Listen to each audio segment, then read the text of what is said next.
سیدتنا زینب وسیدنا حسن وسیدنا حسین وعلی آلہ وصحبہ وبارک وسلم وبارک. الحمدللہ رب العالمین والصلاة والسلام علی سید الانبیاء والمرسلین. اللہم صلی علی سیدنا و مولانا محمد وعلی آلہ واصحابہ وبارک وسلم وصلی علیہ. دنیا کے تمام دیکھنے والوں، تمام چاہنے والوں، تمام پیار کرنے والوں، اور جہاں جہاں تک اس وقت میری آواز کو سنا اور مجھے دیکھا جا رہا ہے، جنید اقبال کی جانب سے انتہائی محبت کے ساتھ السلام علیکم. ایک بار پھر ناظرین آپ کو پرنور صبح نور کے ساتھ میں خوش آمدید کہتا ہوں. اور آئیے بلا توقف حضرت ابو انیس محمد برکت علی علیہ رحمہ کی تالیف اسماء النبی الکریم صلی اللہ علیہ وآلہ وسلم سے رسول اللہ صلی اللہ علیہ وآلہ وسلم کا ایک اسم مبارک سیدنا الحاکم صلی اللہ علیہ وآلہ وسلم، ہمارے سردار حکمرانی فرمانے والے، درود و سلام بھیجے اللہ آپ صلی اللہ علیہ وآلہ وسلم اور آپ صلی اللہ علیہ وآلہ وسلم کے آل پاک اور صحابہ کرام رضوان اللہ تعالیٰ علیہم اجمعین پر. حضرت ابو ہریرہ رضی اللہ تعالیٰ عنہ سے روایت ہے کہ نبی کریم صلی اللہ علیہ وآلہ وسلم نے فرمایا کہ میرے بعد کچھ حکمران ایسے بھی ہوں گے جن میں کچھ نیک ہوں گے اور کچھ فاسق و فاجر. تم ان کے احکام سننا، جو حق کے موافق ہو ان کی اطاعت کرنا، ان کی اقتداء کرنا، اور اگر وہ نیک کام کریں تو ان میں ان کا نفع بھی ہے، اور اگر تمہارا بھی، اور اگر وہ برے کام کریں تو اس میں ان کا خسارہ ہے. ناظرین کرام، آج جہاں جہاں پاکستانی بستے ہیں، چاہے وہ مسلمان ہیں یا غیر مسلم ہیں، دل کی عطا گہرائیوں سے میری جانب سے، 92 نیوز کی جانب سے اور ہمارے پورے پینل کی جانب سے قائد اعظم محمد علی جناح علیہ رحمہ کا یوم ولادت آپ کو مبارک ہو. آج بات ہوگی ناظرین بانی پاکستان کے حوالے سے. قائد اعظم محمد علی جناح رحمۃ اللہ علیہ ناظرین، جن کو یہ جو شکر گزار قوم ہے نا، ہم شکر گزار قوم ہیں. ہم بیسکلی گوڈسے کے فلسفے پہ چلنے والے نہیں ہیں کہ جس نے گاندھی کو مارا تھا اور اس کے بعد اس کے پیروکار ہر برس جو ہیں وہ گاندھی پر گولیاں چلاتے ہیں، بلکہ ہم تو شکر گزار قوم ہیں کہ بابا قوم اور بانی پاکستان بنیادی طور پہ اللہ تعالیٰ نے ہمیں عطا فرمایا. ہم ان کو بانی پاکستان کے نام سے پکارتے ہیں، بابا قوم کے نام سے پکارتے ہیں. ان جیسی شخصیت ناظرین صدیوں میں کوئی ایک پیدا ہوتی ہے اور کسی قوم کو انعام کی صورت میں ملتی ہے. پاکستانی قوم اللہ کا جتنا شکر ادا کرے کم ہے ناظرین کہ اللہ نے ہمیں قائد اعظم محمد علی جناح رحمۃ اللہ علیہ جیسی ایک ایسی عظیم ہستی سے نوازا جو کردار کی بلندیوں پر فائز ہیں. یہی قائد اعظم ہیں ناظرین جن کو اس وقت کافر اعظم تک کہا گیا، اور جنہوں نے کہا آج ان کی اولادوں کو یہ معلوم ہے کہ ہندوستان میں وہ پٹ بھی رہی ہیں اور پاکستان میں بھی ناظرین ان کی اولادیں سو کالڈ جمہوریت کا نام لے کر پاکستانیت کی بات کرنے کی کوشش کرتی ہیں. مگر میں آپ کو تاریخ کے ذرا جھروکوں میں لے کے جانا چاہتا ہوں کہ جہاں امیر ملت پیر سید جماعت علی شاہ علیہ رحمہ نے اس وقت فرما دیا تھا کہ محمد علی جناح اللہ کا ولی ہے. کون ہے ناظرین؟ اللہ کا ولی ہے. تو اس وقت لوگوں نے کہا تھا کہ آپ اس شخص کی بات کرتے ہیں جو دیکھنے میں ایک انگریز نظر آتا ہے، جس کی داڑھی بھی نہیں ہے. تو امیر ملت نے یہ فرمایا تو علیہ رحمہ نے کہ تم اس کو نہیں جانتے، دراصل یہ ہمارا کام کر رہا ہے، یعنی جو کام ہم کرنا چاہتے تھے بنیادی طور پر وہ کام یہ کر رہا ہے، ہمارے مشن کی تکمیل کر رہا ہے. ناظرین پیر صاحب کے اس دور میں تقریباً کوئی 10 لاکھ کے قریب مرید تھے. آپ نے یہ اعلان فرمایا تھا اور ببانگ دہل اعلان فرمایا تھا کہ اگر کسی نے مسلم لیگ اور قائد اعظم کو ووٹ نہ دیا تو وہ میرا مرید نہیں ہے. علامہ محمد اقبال علیہ رحمہ نے قائد اعظم کے حوالے سے کیا خوب بات فرمائی تھی کہ محمد علی جناح کو نہ تو خریدا جا سکتا ہے اور نہ ہی یہ شخصیت خیانت کر سکتی ہے. اسی طرح ناظرین 1000 سال پہلے، اب آئیے ذرا میں آپ کو اس جانب لے کے جانا چاہتا ہوں کہ لوگ کہتے ہیں کہ دو قومی نظریہ یہ اسی صدی کی بات نہیں صاحب. البیرونی نے دو قومی نظریے کی تشریح 1000 برس پہلے کر دی تھی. 500 برس پہلے مجدد الفسانی رحمۃ اللہ علیہ نے بر صغیر میں دو قومی نظریے کا تحفظ کر دیا تھا ناظرین. پھر یہی ٹریول کرتے کرتے سر سید احمد خان تک پہنچا، پھر یہی ٹریول کرتے کرتے قائد اعظم محمد علی جناح تک پہنچا، اور انہیں اللہ تعالیٰ نے یہ سعادت عطا کی کہ انہوں نے دراصل دو قومی نظریے کو عملی جامہ پہنا کر ہمارے سامنے پیش کر دیا. تعریف تو ناظرین وہ ہے نا جو دشمن کرے. تو آئیے ذرا اسٹینلے وولپرٹ کی جانب چلتے ہیں نا. جناح آف پاکستان کے مصنف ممتاز دانشور اور لکھاڑی نے بہت خوبصورت بات ان کے لیے لکھی، اور وہ یعنی آپ کو یاد رہے ناظرین کہ وہ زندگی بھر جو ہے لارڈ ماؤنٹ بیٹن کا شدید ناقد رہا ہے، لیکن دوسری جانب اس نے جناح کو کہا کہ آزادی پسند، صاحب عزم اور بہادر قائد ہیں. اور وہ کہتا ہے، یعنی تاریخ جملے اس نے کہے کہ کچھ لوگ تاریخ کے دھارے کو تبدیل کر دیتے ہیں، جبکہ ان میں سے بھی کچھ دنیا کے نقشے کو بدل دیتے ہیں، اور ان میں سے بہت کم لوگ ہی نئی قومیت پر ملک کی تعمیر کرتے ہیں. اور جناح نے یہ تینوں کام کر کے دکھا دیے. آخری جملہ ادا کر رہا ہوں اور یہ جملہ بڑا کام کا ہے ناظرین. وجے لکشمی پنڈت جو کہ جواہر لال نہرو کی بہن اور سیاستدان تھی، وہ کہتی ہے کہ اگر مسلم لیگ کے پاس 100 گاندھی اور 200 ابوالکلام آزاد ہوتے لیکن کانگریس کے بعد صرف ایک جناح ہوتا، کانگریس کے پاس صرف ایک جناح ہوتا تو ہندوستان کبھی تقسیم نہ ہوتا۔ گاندھی کہتا ہے کہ میں سمجھتا ہوں کہ جناح کو کوئی قوت خرید نہیں سکتی، اور لارڈ ماؤنٹ بیٹن کے آخری جملے کہ پاکستان بن چکا، اس نے ایک پریس کانفرنس کی، اس نے کہا میں نے پوری کوشش کر لی کہ کسی طور سے ہندوستان تقسیم نہ ہو، لیکن میری راہ میں یعنی ہماری راہ میں صرف ایک شخص تھا جو پہاڑ بن کے کھڑا تھا، وہ کوئی اور نہیں تھا بلکہ وہ جناح تھا۔ تو سلام اس جناح پر کہ جس نے ہمیں پاکستان جیسی اس نعمت کو عطا کر دیا، اور آج ہم آزادی کے ساتھ پاکستان کے اندر سانس لے سکتے ہیں۔ اللہم صلی علی سیدنا و مولانا محمد وعلى سيدنا علي وسيدتنا فاطمة وسيدتنا زينب وسيدنا حسن وسيدنا حسين وعلى آله وصحبه وبارك وسلم۔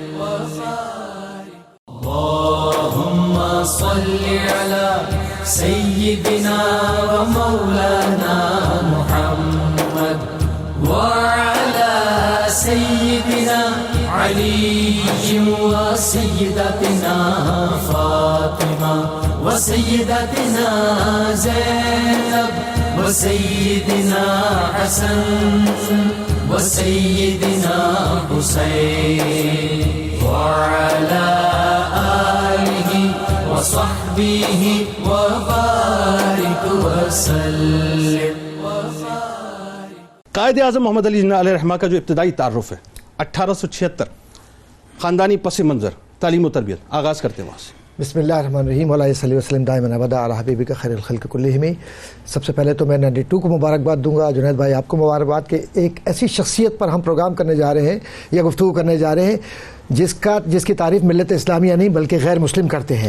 بلائتو کا ایک جملہ نظر کرتے ہوئے ہیکٹر بلائتو، اور اس کے بعد آگے بات بڑھاؤں گا کہ ایک ایسا فرد جس کو محمد علی جناح کہا جاتا ہے وہ صرف ایک فرد نہیں بلکہ فکری اساس ہے جس نے دنیا میں لوگوں کو یہ بتلایا کہ ایک علمی شخصیت کیا ہوتی ہے اور ایک متوازن شخصیت کیا ہوتی ہے، اور اس شخصیت کے توازن میں وہ رنگ جو سب کے لیے انصاف فراہم کرتا ہے وہ کیا ہوتا ہے۔ یہ ہیکٹر بلائتو کے ان جملوں کے ساتھ میں آپ کے نظر کرنے کے بعد اپنے بہن بھائیوں سے عرض کروں گا کہ تاریخ یہ بتلاتی ہے کہ جب ان کی پیدائش ہوئی محمد علی جناح کی رحمۃ اللہ تعالی علیہ، تو یہ ان کا وزن کم تھا، لیکن کمال یہ دیکھیے صاحب، ایک بچہ جو وزن کے اعتبار سے کم ہو رہا ہے، لیکن جب اللہ نے اس میں وزن دیا اور تاجدار مدینہ صلی اللہ علیہ وسلم کا کرم اس پر ہوا تو اس نے ایسا وزن ڈال دیا کہ پاکستان بنا دیا۔ اور اس وزن کو ہم نے ظاہر میں دیکھا، لیکن باطن میں وزن یہ ہے کہ جب روحانیت اس میں آ گئی تو تمام جتنے بھی بزرگ ہیں ان کی نگاہوں کی وجہ سے وہ یہ کہتے ہیں کہ ہم محمد علی جناح کو ظاہر میں نہیں دیکھتے تھے بلکہ ہم نے جناح کو باطن میں دیکھا تو اس میں ایک ولایت پائی، ایک محبت پائی، ایک اخلاص پایا۔ اصل میں نگاہ مصطفیٰ صلی اللہ علیہ وسلم کے انتخاب کا وزن تھا ان کی شخصیت۔ بے شک۔ اور جو آپ نے اپنی ابتدائیے میں جو آپ کا سرنامہ کلام میں جو جملہ تھا وہ بڑا اہم ہے، اور وہ جملہ قائد اعظم محمد علی جناح کے حوالے سے کہ جو تعارف ہے ان کا، وہ تعارف صرف یہ نہیں ہے کہ محمد علی جناح پاکستان کے بانی ہیں بلکہ محمد علی جناح تو ملت اسلامیہ کی شکل و صورت کی وہ پہچان ہے کہ جو کلمہ طیبہ کی بنیاد پر، لا الہ الا اللہ محمد رسول اللہ کی بنیاد پر یہ پاکستان بنانے کا سبب بنے۔ کیوں کہ اس کے پس منظر میں اللہ کے نبی محمد مصطفیٰ صلی اللہ علیہ وسلم کا وہ نظریہ ہے جس کو نظریہ پاکستان کہتے ہیں۔ تو جناح پونجا کے گھر میں یہ پیدا ہونے والا بچہ جس کو عام طور پر محمد کہتے تھے، محمد صلی اللہ علیہ وآلہ وسلم، اور پھر فریڈرک نے اس پر لکھا کہ مجھے یہ نام اتنا پسند آیا محمد، تو میں نے جب تشریح پوچھی تو کہا کہ سب سے زیادہ جس کی تعریف کی جائے گی، اور اس رب کی کرم کے ساتھ ایسی تعریف ہوئی کہ ملت کا پاسباں ہے محمد علی جناح، اس میں کوئی دوسری رائے نہیں، کوئی دوسری رائے نہیں۔ یہ اب عقیدتوں کا جو سرمایہ ہے، تعلیم کے اعتبار سے ہم سب پڑھتے ہیں کہ سندھ مدرسہ اسلام میں گئے, بامبے میں خالہ لے گئیں, بامبے سے پڑھا, پھر اس کے بعد کرسچن اسکول میں آ گئے, پھر اس کے بعد یہاں سے نکلے لنکن ان چلے گئے. اب باپ یہ کہتے ہیں کہ بزنس کرو, یہ کہتے ہیں کہ مجھے پڑھنا ہے, وہ کہتے ہیں کہ ارتھمیٹکس سیکھو, میتھمیٹکس سیکھو تاکہ بزنس کے اندر حساب کتاب ہو سکے, یہ کہتے ہیں مجھے گھوڑ سواری بھی کرنی ہے, شاعری بھی کرنی ہے, اور کہتے ہیں مجھے نیچر سے اس لیے محبت ہے کہ فطرت کی بنیاد پر جو شے قائم ہوتی ہے وہ فنا نہیں ہوتی. اور محمد علی جناح کی پوری شخصیت, پوری فکری اساس اور فکری زاویے فطرت پر ہے. اسی لیے انہوں نے یہ کہا تھا کہ جب پاکستان بن گیا تو یہ قانون فطرت کے تحت بنا ہے, اور فطرت یہ ہے کہ پاکستان قائم رہے گا. واہ کیا بات ہے جی. مفتی صاحب 1876 پیدائش, سندھ مدرسۃ الاسلام, اس کے بعد وکالت, بیرسٹری, اس کے بعد جناب کانگریس میں شمولیت, اس کے بعد جو ہے ظاہر علم بردار بننا کانگریس کے درمیان اور مسلم لیگ کے درمیان, پھر اس کے بعد مسلم لیگ کو جوائن کرنا, مسلم لیگ کی قیادت کرنا, قیادت چھوڑ جانا, واپس آ جانا, یعنی ایک تسلسل ہے. اور اس کے بعد آخر میں جو کلائمیکس ہے وہ یہ نظر آتا ہے صاحب کہ پاکستان بن گیا, الحمدللہ پاکستان وجود میں آ گیا. اور پھر جو آپ نے خطاب فرمایا پہلی دستور ساز اسمبلی سے, میں چاہتا ہوں ذرا ایک طائرانہ نگاہ ڈالیں کہ کیسا سیاسی سماجی سفر ہے محمد علی جناح رحمۃ اللہ علیہ کا. بسم اللہ الرحمن الرحیم. جنید بھائی, دنیا میں قائدین بہت سے ہیں, لیکن ہر قائد کو قائد اعظم نہیں کہا جاتا. واہ. ہر وہ شخص جس میں اللہ تبارک و تعالی بیک وقت 3 صلاحیتیں پیدا فرما دے, کہ وہ تھنکر بھی ہو, آرگنائزر بھی ہو, اور لیڈر بھی ہو, یہ دنیا کا ریئرسٹ فنومینا ہوتا ہے. واہ واہ واہ واہ. کہ جو بیک وقت تاریخ کا دھارا بھی بدلتا ہے, نقشہ بھی تبدیل کرتا ہے, ایک نئی مردہ قوم کو ایک نئی قوم کے طور پر کھڑا کر دیتا ہے, ایسی شخصیت کو پھر قائد اعظم کے نام سے جانا جاتا ہے. واہ واہ واہ. 1876 سے 1948 تک کا سفر, آپ اس سے اندازہ کیجئے کہ جس شخصیت نے اپنی ایماندارانہ قیادت کی بنیاد پر محمد رسول اللہ صلی اللہ علیہ وسلم کے فیضان کی پیش نظر اور اپنی مومنانہ فراست اور اہل ایمان کی قیادت اور ان کی بالخصوص یعنی معیت کے ساتھ پاکستان کے وجود کو ممکن بنایا, آج ہم انہیں قائد اعظم محمد علی جناح کے نام سے جانتے ہیں. کیا بات. ڈاکٹر ریاض علی شاہ ہوں, آپ ان کا اگر قائد اعظم کے آخری ایام کو اگر آپ اٹھا کر دیکھیں تو وہ قائد اعظم کا ویژن بتا رہے ہیں کہ قائد اعظم پاکستان کے بارے میں کہہ رہے ہیں کہ یہ مشیت ایزدی ہے, فیضان محمد الرسول اللہ صلی اللہ علیہ وسلم ہے, اور یہ پاکستان اللہ کا تحفہ ہے. یہ قائد اعظم کے لفظ ہیں, اور قائد اعظم یہ فرما رہے ہیں کہ ہر پاکستانی مسلمان بچے بوڑھے جوان پر یہ فرض ہے کہ اب وہ پاکستان کا دفاع کرنے کے لیے کھڑا ہو جائے. میں یہاں پر قائد اعظم کا ایک اسٹیٹمنٹ ہے جو میں پڑھ کر سنانا چاہتا ہوں, جس سے معلوم ہوگا کہ قائد کا سفر ایک جناح سے قائد اعظم تک کا سفر کیسے بنتا ہے. اور یاد رکھ لیں کہ جو شخص قائد اعظم کو جناح سے قائد اعظم بنانے والا ہے وہ علامہ اقبال ہے. قائد اعظم فرماتے ہیں کہ بظاہر دنیا میں, میرا تو ماننا یہ کہ نگاہ مصطفیٰ صلی اللہ علیہ وسلم, دیکھیے اقبال کا جو بنیادی طور پر فورس ہے وہ محمد رسول اللہ کا عشق ہے. کیا بات ہے. فرماتے ہیں کہ میں لندن میں امیرانہ زندگی بسر کر رہا, واہ واہ واہ, اب میں اسے چھوڑ کر انڈیا اس لیے آیا ہوں کہ یہاں لا الہ الا اللہ محمد الرسول اللہ کی مملکت یعنی پاکستان کے قیام کے لیے کوشش کروں. اگر میں لندن میں رہ کر سرمایہ داری کی حمایت کرنا پسند کرتا تو سلطنت برطانیہ جو دنیا کی عظیم ترین سلطنت تھی مجھے اعلیٰ سے اعلیٰ مناصب اور مراعات سے نوازتی, اور اگر میں روس چلا جاتا یا کہیں اور بیٹھ کر کمیونزم کے لیے میں کوشش کرتا تو مجھے اعلیٰ ترین عہدے عطا کر دیے جاتے. لیکن فرماتے ہیں کہ میں اقبال کی دعوت پر دولت اور منصب دونوں کو ٹھکرا کر اس خطے میں اس لیے آیا ہوں کہ اسلامی نظام کے لیے ایک ایسی ریاست قائم کر سکوں کہ جس کی بنیاد لا الہ الا اللہ محمد الرسول اللہ پر ہو. اب یہ نظریہ ہے جس نے قائد اعظم کو قائد اعظم. اب یہ بات جو ناظرین مفتی صاحب نے اس وقت فرمائی ہے نا, اس میں ایک بات اور ہے جو عموماً جو ہے وہ ہمارے جو متجددین ہیں اس کا ذکر نہیں کرتے. وہ ایک بڑا قیمتی واقعہ میں درود شریف کے وقفے کے بعد آپ کو بتاؤں گا کہ آج آپ کو پتہ چلے گا کہ میرے آپ کے قائد ہیں کیا اور کنہوں نے ان کو جو ہے منتخب کر کے بھیجا تھا. ڈاکٹر فہیم صاحب یہ بتائیے کہ اتنا بڑا سفر ہے, اتنا طویل سفر ہے, ایک بحیثیت وکیل بھی آپ نظر آتے ہیں, اور ظاہر ہے جو بحیثیت وکیل آپ کی خدمات ہے, میں چاہتا ہوں ذرا سا اس پہ بھی کلام ہونا چاہیے کہ آج دنیا کو پتہ چلے صاحب کہ کیا صاحب کردار وکیل تھے. بسم اللہ الرحمن الرحیم. جنید اقبال صاحب بہت شکریہ. قائد اعظم جیسی شخصیت کو اگر اس شعر میں پیرونے کی کوشش کی جائے تو شعر یوں واضح ہوتا ہے کہ ہزاروں سال نرگس اپنی بے نوری پیروتی ہے. جی بالکل. بڑی مشکل سے ہوتا ہے چمن میں دیدہ ور پیدا.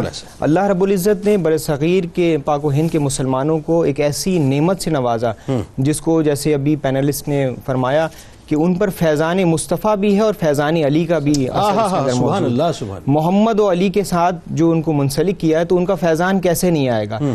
اسی طرح قائد اعظم جس طرح جرأت اور بلند کردار کے مالک تھے, ان کے ہر فکر و تصور کے اندر ہمیں وہ چیزیں قرآن و سنت کی روشنی میں نظر آتی ہیں.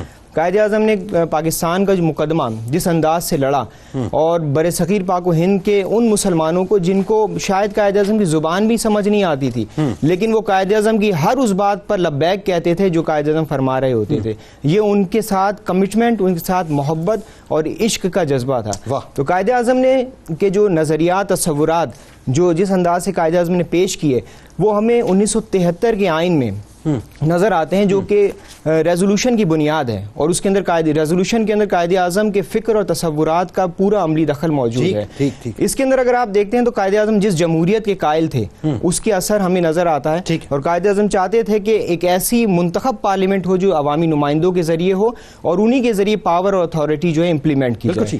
اور اسی طریقے سے قائد اعظم کا جو فکری نظریہ تھا کہ جس کے ذریعے قرآن و سنت کو انہوں نے اصول بنایا کہ پاکستان کے اندر جو بھی نظام رائج ہوگا وہ قرآن و سنت کی بنیاد کے اوپر ہوگا. وہ قائد اعظم جو ہے وکالت جو کر رہے ہیں اس کے اندر بھی آقا علیہ الصلوۃ والسلام کی سیرت پاک کی جھلک نظر آتی ہے. یہی وجہ ہے کہ ان کے کردار کے اندر کہیں جھول نظر نہیں آتا. اور جب ان کے کردار کے اوپر بات کرتے ہیں تو اپنے وعدے کے کمٹ پکے اور اس کے اوپر بالکل کھڑے ہو جانے والے. بالکل ٹھیک. ڈاکٹر صاحب یہ بتائیے کہ ظاہر بحیثیت وکیل تو میں تو یہ کہتا ہوں کہ سب سے بڑا مقدمہ پاکستان کا تھا, لیکن کتنی خوبصورتی سے آپ نے اس مقدمے کو فلوٹ کیا اور کتنی خوبصورتی سے اس مقدمے کو آپ جیت گئے. اور پھر غازی الدین سرکار علیہ رحمہ کو کیسے بھول جاؤں میں. یعنی جو عاشقوں کی باتیں ہیں وہ بھی تو ساتھ ساتھ ہونی چاہیے نا. جی بتائیے.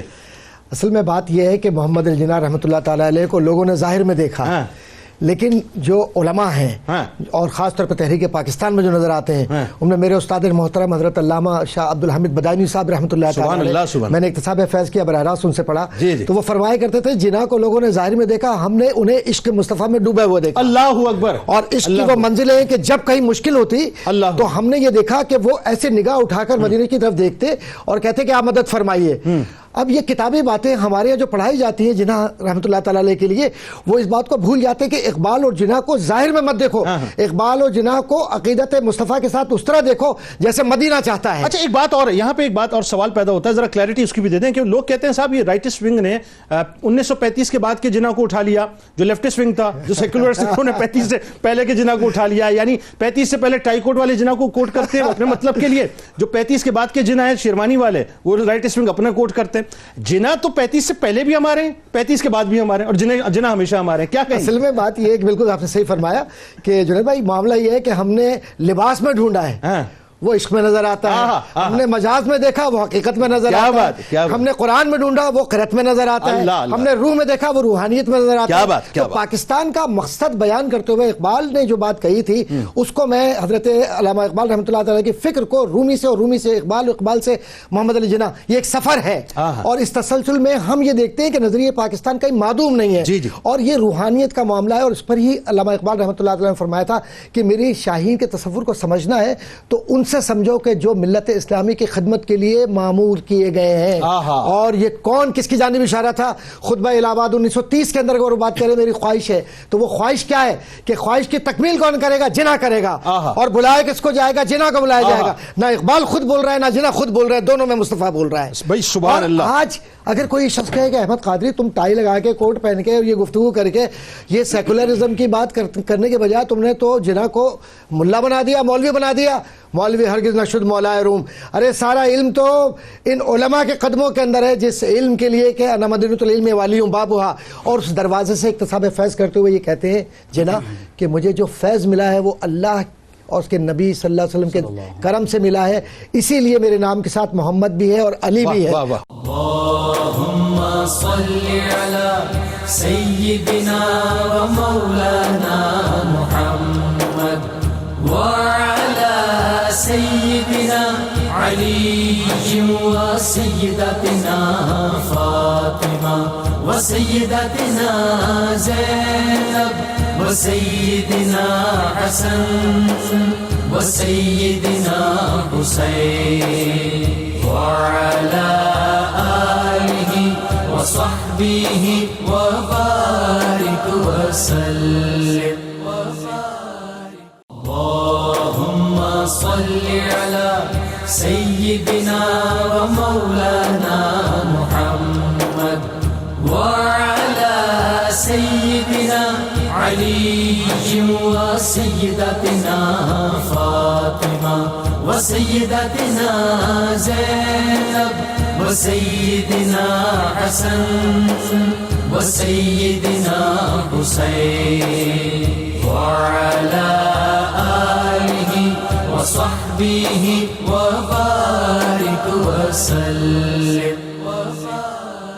ناظرین کرام مجھے کچھ لمحے دے دیجئے کیونکہ اب میں جو بات کرنے والا ہوں اس بات کے اوپر بہت سے متجددین جو ہیں بڑا اعتراض کرتے ہیں اور کتابوں سے نکالنے کی کوشش کی گئی اس واقعے کو، اور نکالنے کی کسی حد تک ان کی کوشش جو ہے وہ کامیاب بھی ہوتی نظر آ رہی ہے، لیکن ان کو یہ نہیں معلوم کہ یہ شمع ہم روشن رکھیں گے انشاءاللہ، اور یہ شمع اسی انداز سے روشن رہے گی. آج میں آپ کو حوالہ دینا چاہتا ہوں ناظرین، پروفیسر محمد یوسف عرفان صاحب انتہائی قابل احترام پروفیسر ہیں اور ہمارے صبح نور پروگرام کا جو ہے مستقل حصہ بھی رہتے ہیں. ان کی ایک کتاب ہے پاکستان کی روحانی اساس. اس کتاب کے اندر ناظرین آپ نے ایک واقعہ لکھا ہے. اچھا یہاں کلیئرٹی ذرا میں دینا چاہتا ہوں کہ جب قائد اعظم محمد علی جناح نے نوابوں کی مسلم لیگ کو چھوڑا تھا اور آپ یو کے چلے گئے تھے تو آپ کو جو ہے وہ علامہ اقبال علیہ الرحمہ نے کنونس کرنے کی کوشش کی تھی اور بہت محنت کی تھی. اس میں کوئی دوسری رائے نہیں ہے ناظرین. لیاقت علی خان کو بھیجا گیا، اس میں بھی کوئی دوسری رائے نہیں ہے. لیکن لکھنے والے یہ لکھتے ہیں کہ لیاقت علی خان اور علامہ اقبال علیہ الرحمہ کی موٹیویشن پہ قائد اعظم واپس آئے. یہاں پہ آ کے تھوڑا سا ناظرین وہ ڈنڈی مارتے ہیں، اصل بات کچھ اور ہے. موٹیویشن ضرور تھی لیکن قائد اعظم جب 1934 میں اچانک واپس آئے تو انہوں نے اپنے رفقا میں سے کسی کو بتایا تھا کہ یہ راز کھولنا مت، میری موت کے بعد اس راز کو کھولنا، لیکن میں تمہیں بتاتا ہوں کیونکہ اس نے سوال کیا تھا کہ آپ اچانک کیوں آ گئے. آپ سنیے وہ واقعہ ناظرین اور اپنے دلوں کو تسکین دیجئے، اپنی روحانیت کو تسکین دیجئے. میرے آپ کے قائد یو کے میں موجود ہے، اپنے فلیٹ میں سو رہے ہیں. رات کے کسی پہر میں اچانک بیڈ ہلنا شروع ہوتا ہے، آپ اٹھتے ہیں، دیکھتے ہیں کہ شاید زلزلہ تو نہیں آ گیا. آپ پھر سو جاتے ہیں کیونکہ کچھ محسوس نہیں ہوتا. دوبارہ جو ہے وہ بیڈ ہلنا شروع ہوتا ہے، آپ پھر اٹھتے ہیں، ادھر ادھر دیکھتے ہیں کہ شاید کوئی زلزلہ آ گیا لیکن بالکل سکون تھا. آپ دوبارہ آ کے سو جاتے ہیں. تیسری بار پھر وہ بیڈ ہلتا ہے، آپ اٹھتے ہیں لیکن اب صورتحال بالکل مختلف ہے. ایک انتہائی نورانی اور پرنور شخصیت سامنے تشریف فرما ہے. آپ عجیب کیفیت میں مبتلا ہو جاتے ہیں اور پورا کمرہ معطر ہو جاتا ہے. آپ انتہائی با ادب ہو کے پوچھتے ہیں کہ ہو آر یو. وہاں سے جواب اب کوئی یہ نہ پوچھے صاحب کہ سرکار مدینہ صلی اللہ علیہ وآلہ وسلم نے انگریزی میں جواب کیسے دیا. میرے سرکار کو ساری زبانیں آتی ہیں صاحب. تو یہاں سے سوال ہوا کہ ہو آر یو، وہاں سے جواب آیا آئی ایم یور پروفٹ محمد صلی اللہ علیہ وآلہ وسلم. پھر آپ نے پوچھا کہ میلارڈ، اب بہت ادب کے ساتھ بیٹھ گئے ہاتھ باندھ کر درود شریف پڑھنے لگے اور عرض کیا کہ milord what can I do for you. تو وہاں سے جواب یہ آیا کہ look mister Jinnah you are urgently required to lead the Muslims of subcontinent. یعنی آپ کی ارجنٹلی ضرورت ہے مسلم جو بر صغیر کے ہیں ان کی جا کر ان کو آپ قیادت کریں اور جا کر مسلمانوں کو ان کے مشن اور ان کے گول کی تکمیل تک پہنچائیں. یعنی یہ پاکستان ناظرین اگر میں کہوں تو غلط نہ ہوگا کہ سرکار مدینہ صلی اللہ علیہ وآلہ وسلم کی بشارت ہے، ان کی خواہش ہے. حکم مصطفیٰ صلی اللہ علیہ وآلہ وسلم کے بعد ہمارے آپ کے قائد حضرت محمد علی جناح علیہ رحمہ پاکستان یعنی بر صغیر تشریف لائے اور اللہ تبارک و تعالیٰ نے مصطفیٰ کریم صلی اللہ علیہ وآلہ وسلم کے اذن کے بعد اس پاکستان کو تعمیر فرمایا ہے. بات کو وہیں سے کنٹینیو کرتے ہیں. ڈاکٹر فہیم صاحب یہ بتائیے کہ یہ جو رسول کریم صلی اللہ علیہ وآلہ وسلم کی استعانت ہے، ان کی مدد ہے، ان کی جو سپورٹ ہے، اور پھر سرکار علیہ السلام نے فرمایا کہ تم اپنے مشن میں کامیاب بھی ہوگے، یعنی یہاں تک بشارت دی تھی. کیا فرمائیں گے؟ جی قائد اعظم کی جو نسبت آقا علیہ الصلوۃ والسلام کے ساتھ رہی ہے ان کی تھرو آؤٹ دا لائف وہ ہمیں نظر آتی ہے، ہر عمل میں جھلکتی نظر آتی ہے. ایک بار لارڈ ماؤنٹ بیٹن نے جس طرح ایک تقریر کے موقع پہ قائد اعظم اور مسلمان ہند کو انہوں نے کہا کہ آپ کو اکبر اعظم کی مثال دے کر اس نے کہا کہ آپ ان کی مثال لیں اور جو غیر مسلم ہیں ان کے ساتھ رواداری کا طریقہ اپنائیں. تو قائد اعظم نے جب اس کے ساتھ جب اپنا تقریر کا وقت آیا تو آپ نے ان کو برملا فرمایا کہ یہ آج کی بات نہیں ہے یہ رواداری غیر مسلموں کے ساتھ، بلکہ یہ آقا علیہ الصلوۃ والسلام نے ہمارے پیغمبر اسلام نے آج سے 1400-1500 سال پہلے اس کو عملی صورت میں کر کے دکھا دیا تھا. اچھا ڈاکٹر صاحب یہ بتائیے کہ اب اس میں ایک تو بات یہ آ گئی کہ قرآن و صاحب قرآن سے ظاہر ہے آپ کا تعلق، اور اس میں کوئی دوسری رائے نہیں ہے کہ وہ پیر جماعت علی شاہ علیہ رحمہ کو میں اس لیے دوبارہ کوٹ کر رہا ہوں کہ 100 برس آپ کی عمر، 10 لاکھ مرید. آپ سوچئے آپ نے آپ کو جو ہے تسبیح بھی بھیجی، آپ کو قرآن بھی بھیجا، آپ کو مصلی بھی بھیجا ہے ایسا ہی. اور ببانگ دوہل آپ نے فرمایا، ببانگ دوہل آپ نے فرمایا کہ یہ وقت کا ولی ہے، اس کی مدد کرو. اور پھر دیکھیے آپ پیر نصیر الدین نصیر علیہ رحمہ مطلب وہ جو واقعہ کوٹ کرتے ہیں اجمیر شریف کا کہ وہ بھی تذبذب ظاہر ان کے باوجود بھی مطلب تذبذب میں مبتلا تھے نا، وہاں سے بشارت ملی کہ سرکار علیہ السلام خواب میں تشریف فرمایا کہ جی مطلب ان کی مدد کرو. جی علماء یہ جن بزرگوں کی آپ بات کر رہے ہیں اصل میں اقبال نے بھی فیض انہی دروازوں سے حاصل کیا اور کہا، علامہ اقبال رحمۃ اللہ علیہ نے کہا کہ مجھے فخر ہے کہ میں قادریت سے فیض یافتہ ہوں، اور ان کے والد تو خود سلسلے کے ساتھ منسلک تھے۔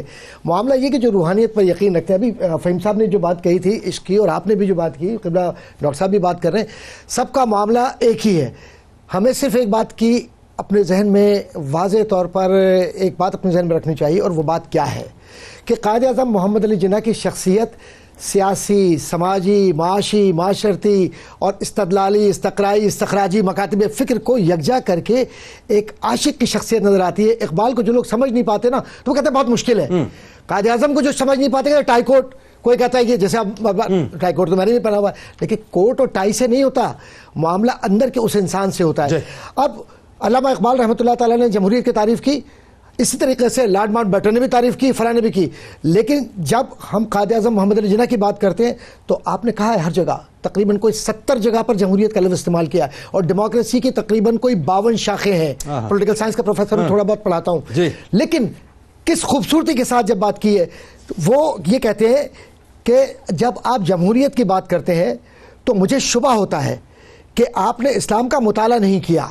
قائد اعظم مخاطب ہیں، ہم نے جمہوریت 1300 سال پہلے دیکھ لی، لیکن جس جمہوریت کو آپ ڈھونڈ رہے ہیں وہ قانون مساوات میں نظر آتی ہے، اور جس جمہوریت کو میں دیکھتا ہوں وہ قانون نسبت میں نظر آتی ہے۔ تو قانون مساوات لا آف ایکوٹی ہے، اور لا آف ایکوٹی کے اندر یہ ہوتا ہے کہ اگر تقسیم کرنا ہو تو جسم بھی اگر آدھا تقسیم ہو جائے تو انصاف اس طرح کرو کہ پھر اپنا نقصان ہو جائے، کوئی بات نہیں۔ تو حضور کے زمانے سے لے کر آج تک قانون نسبت جو نظر آتا ہے وہ محمد علی جناح کے زبان میں نظر آتا ہے۔ کیا بات، اور اسی طریقے سے مجلس آئین ساز سے خطاب کرتے ہوئے آپ نے یہ فرمایا تھا کہ پاکستان کی حکومت کو بھی آئین بنانا ہے، اور یہ جو مجلس سے آئین ہے یہ آئین بنائے گی۔ میں نہیں جانتا کہ اس کی حتمی شکل کیا ہوگی، لیکن مجھے یقین ہے کہ اسلام کے بنیادی اصولوں پر قائم جمہوری عمل ہوگا، جمہوری آئین ہوگا۔ پھر اس کے بعد یہ فرماتے ہیں کہ امریکہ کے لیے انٹرویو دیا انہوں نے، اور 1948 میں براڈ کاسٹ تھا پبلک، کہا کہ میرا ایمان ہے کہ ہماری نجات اسوہ حسنہ پر ہے۔ اور اس کے بعد انہوں نے کہا کہ لوگ رائے عامہ کی بات کرتے ہیں، میں سمجھتا ہوں کہ جس رائے عامہ میں حکمت عملی اسلام پر نہ ہو رائے عامہ نہیں بنتا۔ ڈاکٹر صاحب کیسی تکمیل ہوئی آپ یہ دیکھیے اس مشن کی، اس خطبے کی، پھر وہ چونکہ خطبے کی ریلیونس میثاق مدینہ سے تھی، اس کا پرتاؤ آج بھی پاکستانیوں میں ڈاکٹر صاحب ایسے نظر آتا ہے کہ شائننگ انڈیا کا جو سیکولرزم کا جو نعرہ ہے وہ مکمل طور پہ ایکسپوز ہو چکا، بے نقاب ہو چکا کہ وہ ہندوتوا کی طرف بڑھ رہے ہیں۔ صورتحال یہ، اور ہمارا وہاں پہ اقلیت رہ نہیں سکتی، عیسائیوں کو، سکھوں کو، مسلمانوں کو تباہ کیا جا رہا ہے۔ ہم نے قائد اعظم کے فرامین کی پیروی، اور اصل میں تو آقا مدینہ صلی اللہ علیہ وسلم کی پیروی کرتے ہیں۔ بات یہ ہے کوئی مندر، کوئی گرجا گھر، کوئی سینیگوگ پاکستان میں دکھا دیجئے کہ جس پر مسلمانوں نے چڑھائی کی ہو، نہیں کی۔ اب مفتی صاحب سوال آپ سے بڑا امپورٹنٹ، آپ چاہتے ہیں ذرا کردار کی اس طرف بھی ذرا بات ہونی چاہیے نا۔ 37 روپے کا سرکاری خرچ پہ جو ہے وہ فرنیچر آتا ہے، قائد اعظم محمد علی جناح تشریف فرما ہے۔ جب اس لسٹ کو دیکھتے ہیں اس میں 7 روپے جو ہے وہ پوچھے کہ یہ اضافی کس چیز کے ہیں، تو بتایا گیا کہ فاطمہ جناح کے یہ کرسیاں جو ہیں ان کی ایما پہ لائی گئی ہیں۔ تو آپ فاتح پیار سے کہتے تھے، تو آپ نے فرمایا کہ 7 روپے فاتح سے لو، اس کا سرکاری خرچ سے کوئی تعلق نہیں۔ یعنی آپ سوچئے کیا بنیاد ڈالیے کہ کسی قسم کی کرپشن جو ہے وہ ہوگی نہیں۔ آج تو ہم اربوں روپیہ جو ہے وہ کھا جاتے ہیں، ہمیں پتہ ہی نہیں چلتا۔ دیکھیے اقبال کا جو جملہ آپ نے شروع میں کوٹ کیا ہے کہ ہی از انکرپٹیبل انپرچیزیبل، کہ کبھی اس کو خریدا نہیں جا سکتا، کبھی اس کو کرپٹ نہیں کیا جا سکتا۔ 37 روپے یا 7 روپے کی بات ہو، آپ اندازہ کیجئے کہ جب کیبنٹ کی میٹنگ ہو رہی ہے اور پوچھا جاتا ہے کہ آپ یہ بتائیے کہ لنچ میں کیا رکھنا ہے، تو آپ فرماتے ہیں کہ کیا یہ لوگ اپنے گھر سے کھانا کھا کر نہیں آئے۔ پھر آپ اندازہ کیجئے کہ جب آخری ایام میں آپ کے لیے ایک علیحدہ باورچی کو بلوایا جاتا ہے کہ آپ کے لیے کھانا تیار کرے، تو قائد اعظم حکومت کے خرچے سے اس کی رقم ادا کرنے کے بجائے اپنے ذاتی جیب سے اس کا خرچہ ادا کرتے ہیں۔ یہ سبب کیا ہے جنید بھائی؟ خود قائد اعظم نے اپنے لیے جو گولڈن رولز سیٹ کیے ہیں، آپ خود ارشاد فرماتے ہیں کہ it is my belief that our salvation lies in following the golden rules of conduct set for us by the prophet of Islam Muhammad صلی اللہ علیہ وسلم۔ شخصیت سرکار علیہ السلام حضور علیہ السلام کی ذات اقدس ہی ان کا محور و مرکز ہے۔ پھر آپ خود ارشاد فرماتے ہیں کہ if we take our guidance and inspiration from the Holy Quran, I once again say the final victory will be ours۔ اور پھر قائد اعظم خود یہ ارشاد فرما رہے ہیں، میں آپ سے عرض یہ کروں کہ قائد اعظم کا جو ارشاد ہے کہ جو آپ نے اسٹیٹ بینک آف پاکستان کا افتتاح کیا ہے 1 جولائی 1948، آپ خود بتا رہے ہیں کہ کیپٹلزم تباہ ہو چکا ہے، کمیونزم تباہی بربادی کے دہانے پر کھڑا ہوا ہے. پاکستان کے لوگوں کی ذمہ داری ہے کہ وہ دنیا کو ایک ایسا معاشی نظام پیش کریں جو اسلام کے سوشل جسٹس پر مبنی ہو. اور پھر میں آپ کے ساتھ یہ بات شیئر کروں کہ عشق رسول کی بات کی جا رہی ہے. غازی علمدین کا مقدمہ لڑنے کے لیے لنکنز ان میں داخلہ لینے کی وجہ یہ ہے کہ دروازے پر محمد رسول اللہ کا صرف وجہ یہ تھی, صرف وجہ یہ تھی. اور وصال کے بعد مدینہ طیبہ میں بشارتیں ہو رہی ہیں کہ ایک ایسی شخصیت میرے پاس تشریف لانے والی ہیں کہ جن کو ہندوستان میں محمد علی جناح کے نام سے جانا جاتا ہے. یعنی جو مرد غازی آپ نے منتخب کر کے کشمیر کے مسئلے کے لیے روضہ رسول صلی اللہ علیہ وسلم, دیکھیں یہ بات جانی چاہیے لوگوں کو آن ایئر کہ ایک مرد غازی کو ڈاکٹر صاحب منتخب کیا تھا قائد اعظم نے روحانی طور پر جا کر, مطلب وہاں پہ اسپریچولی سرکار علیہ السلام سے استعانت لیں. وہ روضہ رسول پہ بیٹھے ہوئے تھے جس وقت قائد اعظم محمد علی جناح کا انتقال ہوا ہے, تو آغا اسحاق علی جو وہاں پر موجود تھے, جو روضے کی مطلب خدمت کرتے تھے, انہوں نے بتایا کہ سرکار علیہ السلام نے مجھے خواب میں یہ بتلایا کہ آج میں بہت مسرت میں ہوں کیونکہ میرا دوست آنے والا ہے. پوچھا دوست کون ہے؟ کہا محمد علی جناح جسے پاکستان بنایا. جی اسی طرح آپ دیکھیے کہ جہاں پاکستان کی روحانی اساس اور تعمیر پاکستان اور نظریے کی بات کی جا رہی ہے, خود ہزارہ کے ایک بزرگ قائد اعظم کے حوالے سے فرماتے ہیں کہ حضور علیہ الصلوۃ والسلام کو میں نے خواب کے اندر دیکھا کہ آپ صلی اللہ علیہ وسلم تشریف فرما ہیں اور آپ کے ساتھ ایک لمبی اونچی ٹوپی پہنے ہوئے عرب لباس کے اندر ایک شخص جو ہے وہ حاضر ہے. تو میں نے پوچھا کہ یہ کون ہے؟ تو آپ صلی اللہ علیہ وسلم نے فرمایا تم نہیں جانتے, یہ محمد علی جناح ہیں اور یہ ان تمام لوگوں کے لیے مجاہد اور سالار کی حیثیت رکھتے ہیں جو ان کے ساتھ پیچھے کھڑے ہوئے ہیں. میں یہاں پر جنید بھائی ایک بات جو قائد اعظم کی شخصیت کے حوالے سے کہنا ضروری سمجھتا ہوں وہ یہ ہے کہ قائد اعظم نے آل انڈیا مسلم لیگ کے جلسے سے خطاب کرتے ہوئے ایک ایسی بات ارشاد فرمائی ہے جو آج پاکستان کے ہر حکمران, اور اگر وزیر اعظم پاکستان یہ گفتگو سن رہے ہیں تو تمام حکمرانوں کے لیے یہ بات مشعل راہ فرماتے ہیں کہ مسلمانوں میں نے دنیا میں بہت کچھ دیکھا ہے, دولت, شہرت, عیش و عشرت کے بہت لطف اٹھائے ہیں. اب میری زندگی کی واحد تمنا یہ ہے کہ مسلمانوں کو آزاد اور سربلند دیکھوں. میں یہ چاہتا ہوں کہ جب مروں تو یہ یقین اور اطمینان لے کر مروں کہ میرا ضمیر اور میرا خدا یہ گواہی دے رہا ہو کہ جناح تم نے اسلام اور اپنی قوم سے خیانت اور غداری نہیں کی, مسلمانوں کی آزادی, تنظیم اور مدافعت کے لیے اپنا فرض ادا کر دیا. اور فرمایا کہ میں اس کے صلہ کا تم سے طلبگار نہیں ہوں, میں یہ چاہتا ہوں کہ مرتے دم میرا دل اور میرا ضمیر گواہی دے کہ جناح تم نے واقعی اسلام کے دفاع کا حق ادا کر دیا, اور میرا خدا یہ کہے کہ تم مسلمان پیدا ہوئے, مسلمان مرے. اور وہ گولڈن ورڈز ہیں جو قائد اعظم پہ لکھے جائیں گے. فرمایا کہ میں یہ سب کیوں کر رہا ہوں؟ I am working for Muslims because I want that when I meet Almighty Allah hereafter, جب میری مرنے کے بعد اللہ سے ملاقات ہو تو پروردگار عالم فرمائے he would say well done Mr. جناب. اللهم صل على سيدنا ومولانا محمد وعلى سيدنا علي وسيدتنا فاطمة وسيدتنا زينب وسيدنا حسن وسيدنا حسين وعلى آله وصحبه وبارك وسلم.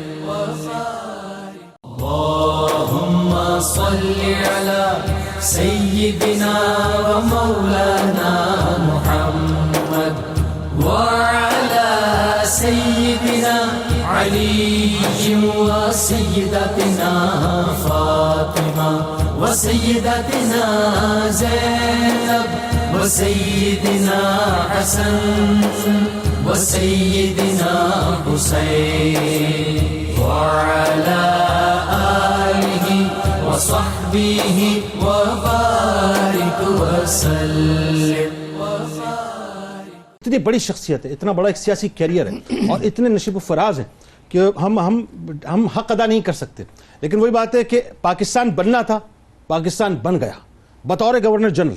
اب آپ نے سیٹ سنبھالی ہے, پہلے حکمران پاکستان کے, اور ظاہر ہے پاکستان کی نوی جو سنائی جا چکی ہے. میں چاہتا ہوں ذرا یہ جو آپ کی حیثیت اور آپ کی خدمات ہے اس پہ اسپیسیفک مختصراً بات کیجیے. سیاسی اعتبار سے ان کی ذہنی بلوغت اس درجہ بلند تھی کہ انہوں نے جو خطاب کیا اور ان کا جو پورا ایک سیاسی پس منظر ہے, ایک جانب وہ مختلف وفود سے اور ڈپلومیٹ سے بات کر رہے ہیں جو بین الاقوامی سطح کے لوگ ہیں اور معمولی لوگ نہیں تھے اس زمانے کے, میں اس طرف نہیں جاتا, اور جو پاکستان کے مقدمے سے لے کے پاکستان بننا اور پاکستان کے بعد جو مجلس آئین ساز ہے اس سے مخاطبت, اس میں کرپشن فلاں فلاں جو بھی تمام چیزوں پر انہوں نے نشاندہی کی, اور ساتھ میں یہ بھی بتا دیا کہ اگر تم ان بیماریوں سے, معاشرتی بیماریوں سے نکل جاؤ گے تو ایک کامیاب فلاحی ریاست بنا سکو گے.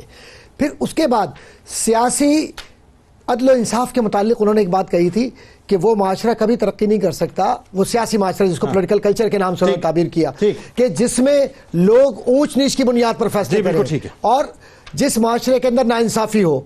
آج پاکستان کو محمد علی جناح رحمۃ اللہ تعالی علیہ کے وہ الفاظ یاد رکھنے چاہیے جب انہوں نے ڈھاکہ میں خطاب کیا تو یہ جملہ کہا کہ تمہارے بنیادی حقوق اگر تلف ہوں یا تمہارے بنیادی حقوق میں کہیں خرابی آئے تو تمہیں ضرور مجتمع ہو کر تبدیلی کی طرف جانا چاہیے، لیکن اس کا مقصد یہ نہیں کہ ہلڑ بازی کے ذریعے تم غیر آئینی اقدام کر کے ملک کو عدم استحکام کی طرف لے کر جاؤ. فائنل کامنٹ مفتی صاحب آپ کی طرف سے، اور آپ تینوں احباب کا شکریہ بھی as governor general Quaid Azam محمد علی جناح کیسے دیکھیے فائنل کامنٹ کے طور پر میں قائد اعظم کی ہی تقریر کا ایک اقتباس سنانا چاہوں گا.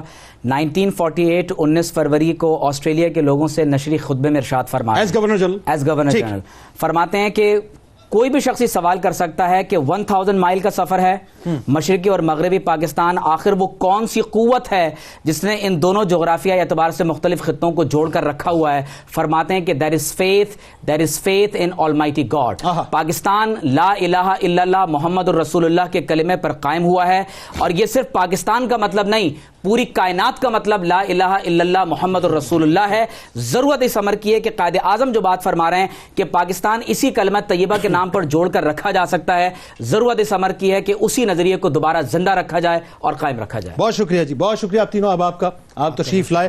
ناظرین کرام آخر میں کچھ کامنٹ کروں گا، لیکن پہلے آپ کو لیے چلتا ہوں کتاب الشفا کی جانب، اور ملکی امن و سلامتی کا وظیفہ آپ کے سامنے پیش کرتے ہیں. ہر فرض نماز کے بعد اول و آخر درود پاک کے ساتھ 11 بار یا سلامو یا مومنو پڑھیں. اس کے بعد اللہ تبارک و تعالیٰ سے اپنے ملک کے لیے اور امن و سلامتی کی دعا مانگیں. انشاءاللہ ملک امن و سلامتی کا گہوارہ بن جائے گا. بانی پاکستان قائد اعظم محمد علی جناح علیہ رحمہ کا قول مبارک: اسلام ایک مکمل ضابطۂ حیات ہے، اور یہ ضابطۂ حیات عزت و احترام، دیانت، حسن عمل اور عدل و انصاف کے بلند ترین اصولوں پر مبنی ہے. اور آئیے صاحب، بنیادی طور پہ یہ شکرانے کا موقع ہے. آج قائد اعظم محمد علی جناح علیہ رحمہ کی ولادت ہے. اگر یہ پاکستان نہ ہوتا ناظرین، خدا نخواستہ، تو آج ہم بھی ہندوستان کے اندر انتہا پسند ہندوؤں کے ہاتھوں سے پٹ رہے ہوتے. آج ہم سے بھی یہ پوچھا جا رہا ہوتا کہ تم نے گائے کا گوشت گھر میں کاٹا ہے کہ نہیں کاٹا، اور اس گائے کے گوشت کی وجہ سے ہمیں کاٹا جا رہا ہوتا. ناظرین، آج ہندوستان جو شائننگ ہندوستان کا تصور لے کے چلا تھا، یا جو سو کال شائننگ ہندوستان کے دعوے دار تھے ناظرین، آج وہ اکھنڈ بھارت کی طرف چل چکا ہے، آج وہ ہندوتوا کی طرف چل چکا ہے. آج وہاں پر ہنسا اور اہنسا کا کوئی فرق نہیں رہا ناظرین. یعنی عالم یہ ہے کہ انہوں نے اپنے جو امن کا جو ایک تصور تھا، اس کا جو چہرہ تھا، اس کی چتا کو اپنے ہاتھوں سے ناظرین اگنی دے دی ہے. اور وہ شمشان گھاٹ جو وہ مسلمانوں کے لیے تیار کیے بیٹھے تھے وہاں پر، اب انہوں نے اس کو اگنی دینا شروع کر دی ہے، کیونکہ ان کا ٹارگٹ ہے کہ ہندوستان کو ہندوتوا میں تبدیل کرنا ہے. لیکن قربان جائیں قائد اعظم کی فراست پر، ان کی نگاہ پر، کہ انہوں نے اسی وقت دیکھ لیا تھا کہ یہ دو قومیں ہیں، یہ دو قومی نظریہ ہے بنیادی طور پر، جو رہتی دنیا تک قائم رہے گا. اگر وہ نظریہ نہ ہوتا ناظرین، تو سونو نگم جیسے لوگ جو ہندوستان میں کھڑے ہو کر یہ کہتے ہیں کہ معاذ اللہ یہ جو آوازیں ہمیں اذان کی آتی ہیں ان کو بند کیا جائے، آج ہمارا عالم بھی خدا نخواستہ خاکم بدن یہ ہوتا کہ ہم سے یہ سوال کیا جاتا کہ اپنے گھروں سے، اپنی مساجد سے اذان کی آوازوں کو بند کر دو. اللہ کا شکر ادا کیجئے کہ اللہ تعالیٰ نے قائد اعظم محمد علی جناح علیہ رحمہ کی صورت میں